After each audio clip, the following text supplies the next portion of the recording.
All right. Welcome back for those that stay tuned in. This is my personal FXR, my 1993 FXR. We're going to do, or I'm going to do,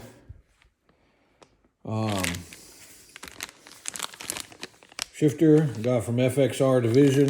No, they don't sponsor me. No, I don't know anybody there. But I'm replacing the shift linkage back behind here, and we're going to update to this nice black one, which is this one here. So the things I show you again are the way I do things. So first thing first, if you're going to do anything inside the inner primary, work with the clutch of any way where you're going to take the outer primary cover off and or inner primary. Be sure to disconnect your battery. On a scale of 1 to 10, this job, really, friggin' 3, 4. Scale 1 to 5, 1.5, 2 maybe. So whenever I take my drain plugs out, you're always going to find little metal flakes. It's not uncommon. What I look for is, does it poke me, spike me when I touch my wrist? And if I can say no, I'm not worried about it. A little bit of metal is totally normal. All right, so first thing we're going to do is we're going to get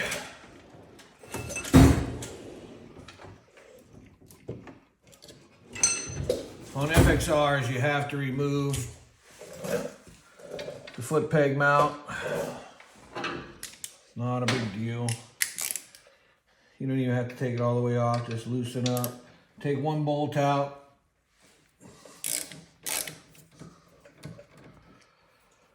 So I loosen them both.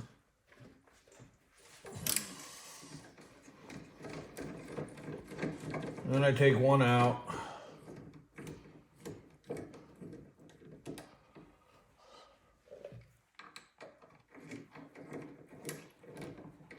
Your model may not require this. If when in doubt, I'm just going to take it all the way off for show purposes. Usually I just let it hang and whatnot. So if you're in doubt on your model, buy a factory service manual. Don't buy the Chilean or whatever that crappy manual is called. They're garbage. A lot of stuff, a lot of information in those are false information.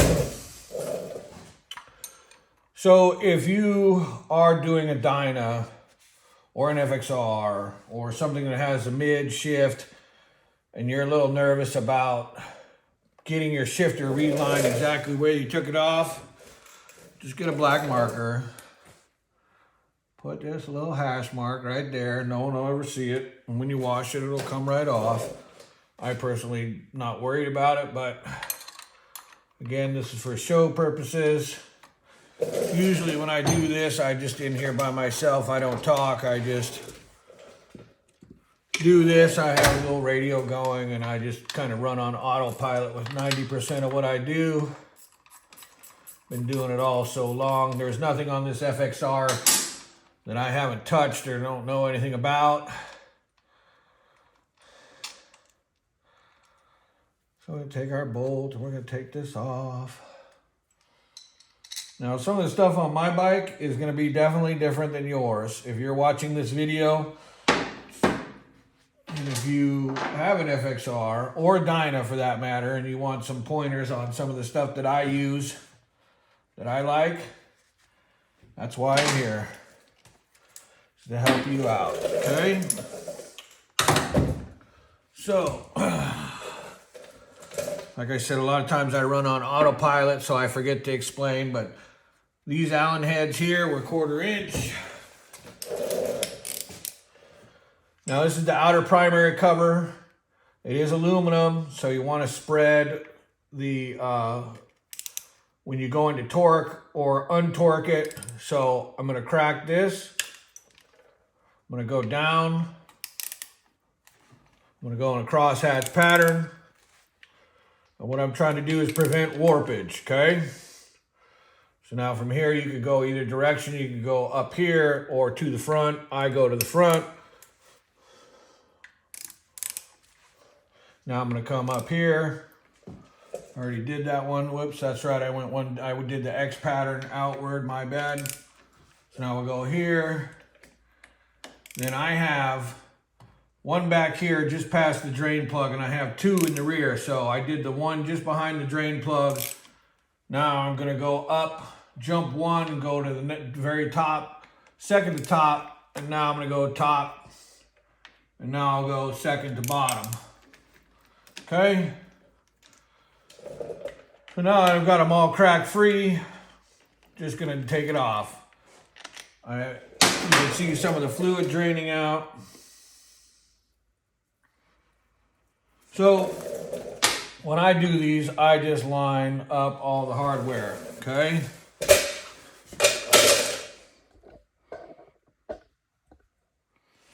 I just line up all the hardware. But if you're at home and you want to be sure you get it correct, or if you're in the field, just get yourself a little piece of cardboard. I'm not a friggin' artist. I apologize for the art. Get yourself a little piece of cardboard, punch holes in it, and bang. You can put this right inside there. So when you come back to it, let's say you're running 2 stations and you have to come back to a bike in a month, few weeks, whatever. Or if you're at home, you're not 100% sure which one went where, little piece of cardboard fixes that problem. Okay?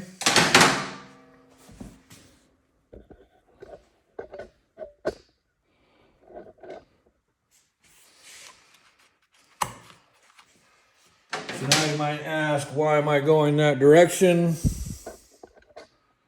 Like I said, I broke them all free in a cross-hatching pattern.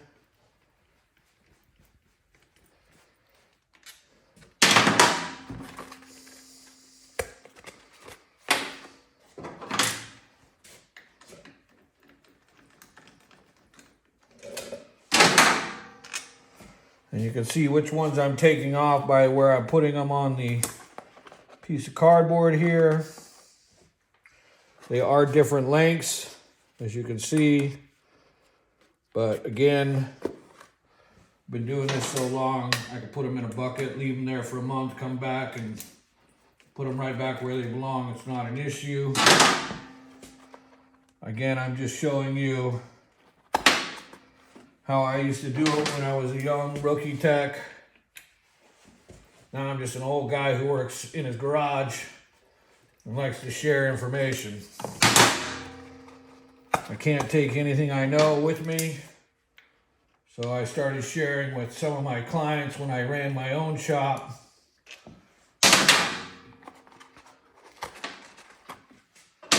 And I would teach people how to do a lot of this stuff.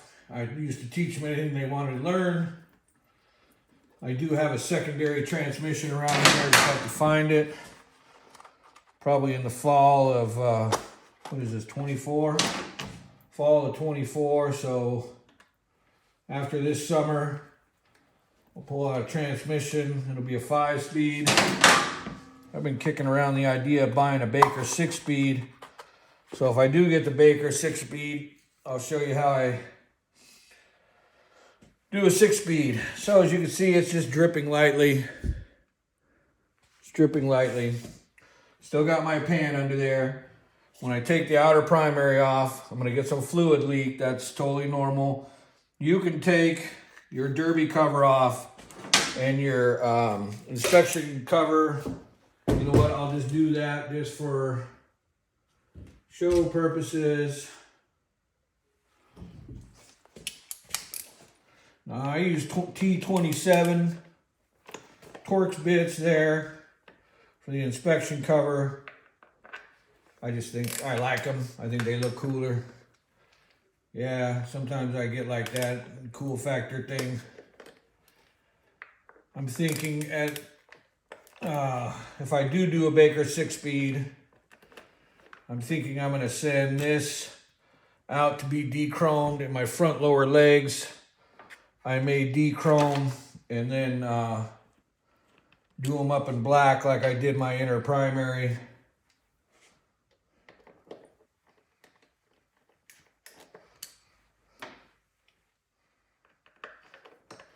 Now at some point I am going to have to turn on my air compressor.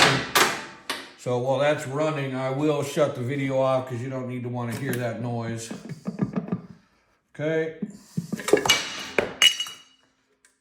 Luckily that fell on my boot, so we're good. Now I'm going to take the inner primer and go put it over in the pan.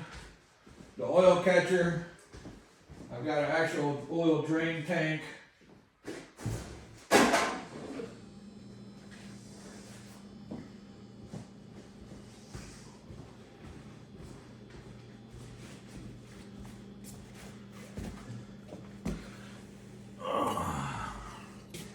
These gaskets are one-time use, so don't try to use them again. I use Harley-Davidson factory gaskets. That's just me. I don't like James gaskets.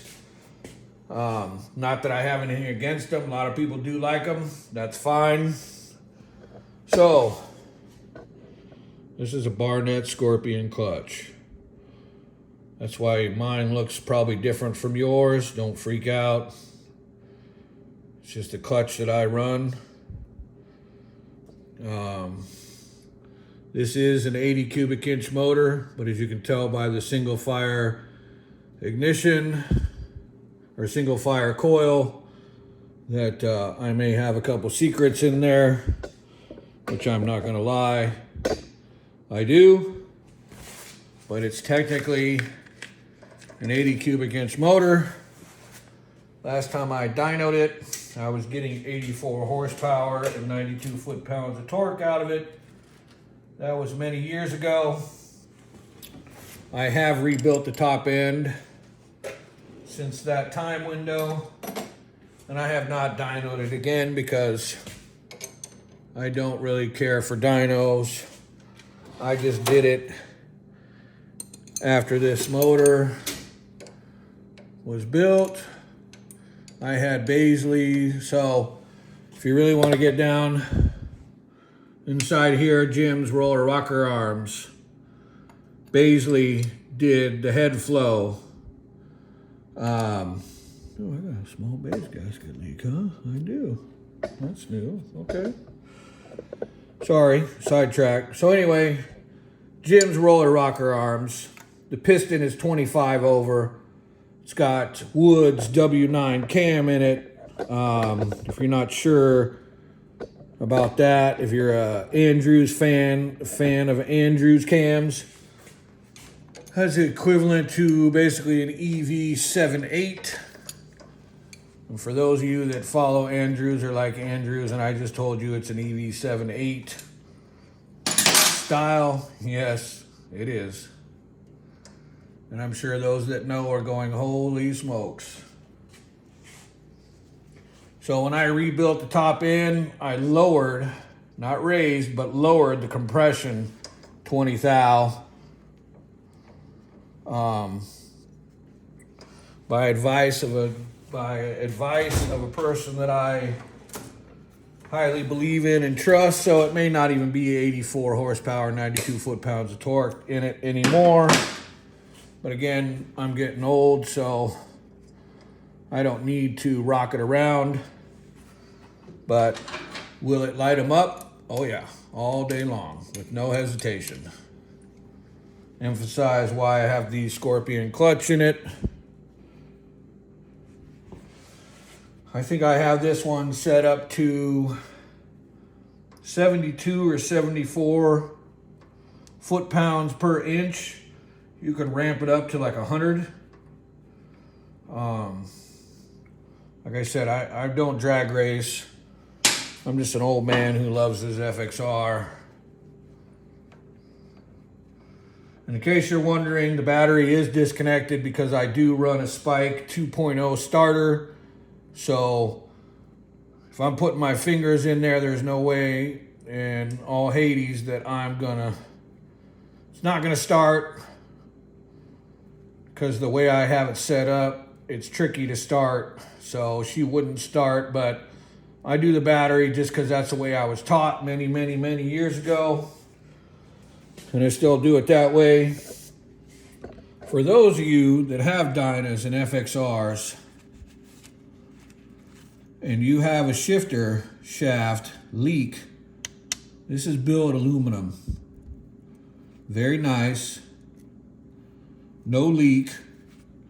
It won't deform and or warp like the plastic ones tend to do. So just an FYI, if you own a Dyna, FXR, and you're been getting frustrated with shifter shaft inspection cover seal leak, you can Google billet shifter shafts, and super easy to install. Just take your outer primary off, loosen your primary chain, and install.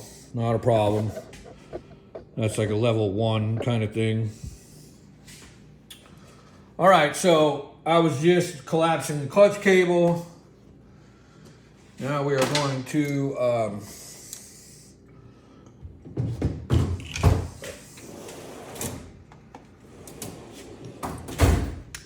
9/16.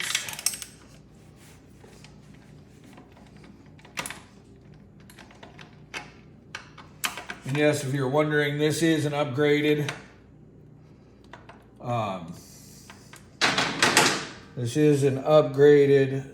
chain adjuster. So, come on, bugger. Huh. There we go. She's technically not supposed to be there, but I didn't like the old style, so I upgraded to the new style. All right, so 9/16, 5/8, if I remember right. It's been a while. Oh, 11 on this one, that's right. Barnett does 11. For your standard clutch, this is what's known as a Fuji clutch. Whether you have the stock clutch or you have the Barnett, even if you have the Primo Rivera, adjustment on these is all the same as far as clutch adjustment. We'll go back to that when we go back together.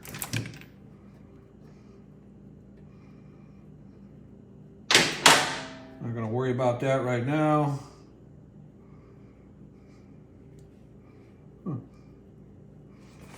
What's going on here?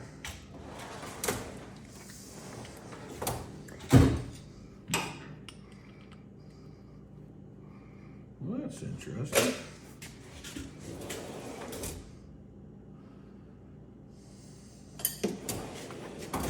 I don't ride this very much anymore. One, it's harder and harder to get parts for it. And sadly, the frame man is no longer with us. So if I do wad this thing up, I don't have anybody to fix it that I know personally that I trust. The frame man of Sacramento has checked out, and yeah, sorry. All right, so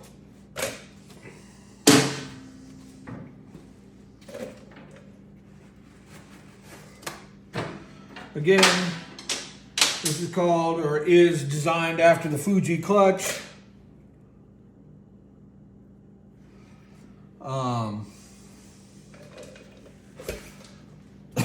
So it doesn't matter if you have a stock one.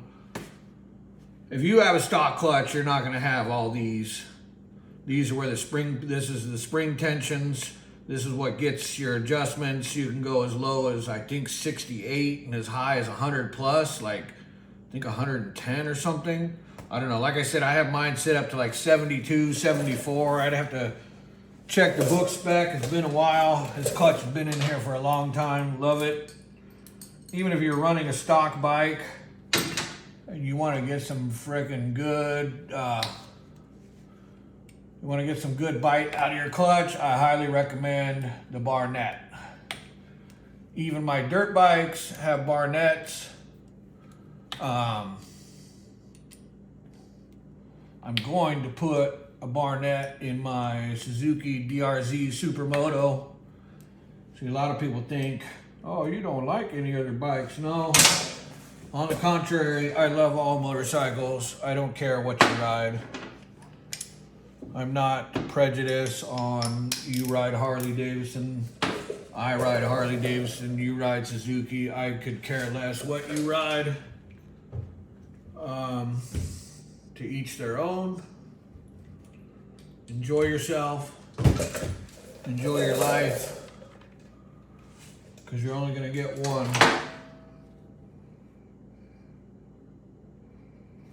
And I know I've had people ask me about my scarring. That is due to the fact that I had a 5-way bypass, but that's not what we're here for. That's another story for another day. So I find myself thankful that I'm still alive. That's one of the other reasons I don't have a problem with sharing information, because again, I'm not taking it with me. Oh, what is that? No. What is that? Like I said, I just run on autopilot. I don't ever really think about stuff, I just do. So I apologize if I seem like I'm being a little goofy. I'm really not. All right, so as you can see there, it's a gold spring. And you see there, it's a green spring. Then we'll have another gold. Then we'll do another green. So they have gold, green, and I think red. But that's basically how you set your tension on this particular clutch. So just because I'm kind of a fanatical person, I'm gonna write GR here. Actually, this is right where it's smoother. Make sure the springs go right back in the same holes. Okay? You don't have to do that. I'm sure what I'm doing is overkill, but it's my bike, so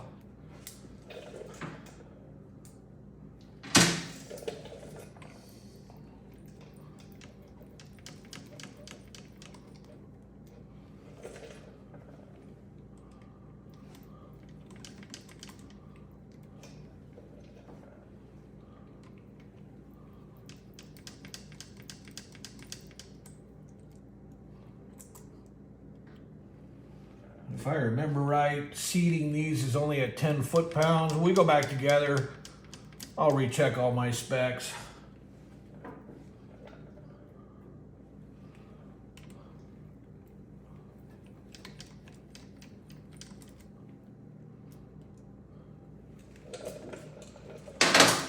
All right, here we go. I'm going to slide this off. So usually it's common for some of the plates to come with it. Not uncommon here, so don't panic if it does. Isn't that beautiful? Look at that. That's Barnett right there. Love me some Barnett, that's for sure.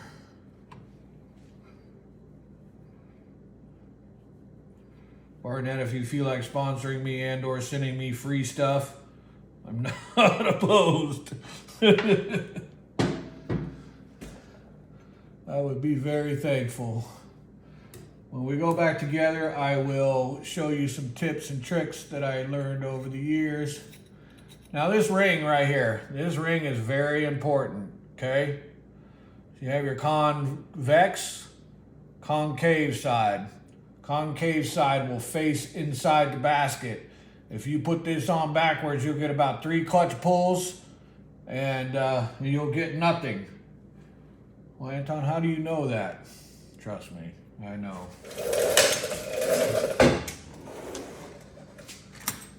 Not something I'm proud of. So remember, the bowed side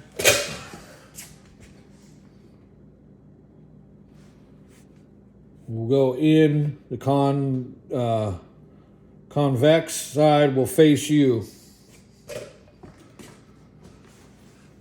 Don't put that in backwards. When you get it from Barnett, they actually put a little dot on it, which is pretty funny, but it's very nice of them that they do that. Now I'm using a pick. If you're nervous about scratching your fibers or anything like that, or marring your steels,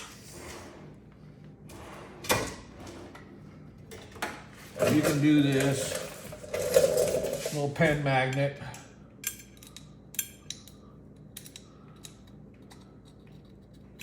Oh, that must have been the last one.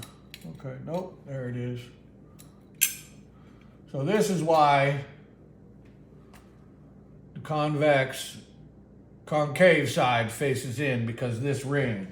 So this ring will go to the inside. That's really how you know. It'll look like this. That's how you know you put it back together correctly. Okay, all right. I'm gonna turn this off for a moment so I can get these, so I can get the clutch hub nut and the compensator off. You're gonna need air. I know people have done it without air. So the clutch hub nut is 1 3/16. Remember, this is left-hand thread. So you're gonna go backwards. Usually it's lefty-loosey, righty-tighty, but today it's gonna be for this, just this nut. When we go further in the transmission, we'll have more nuts that are left-hand, but this, today, this is gonna be a left-hand thread, so this one is gonna be righty-loosey, lefty-tighty, okay? And then,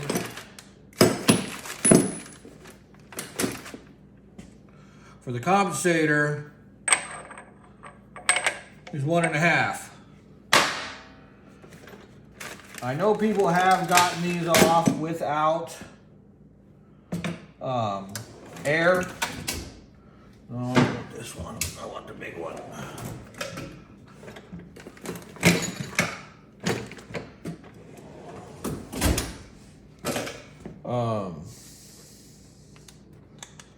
This is my big boy. I use this pretty much only for this purpose. Okay, so I'm going to go ahead and turn this off. I'll be back with you in a few minutes and we'll carry on.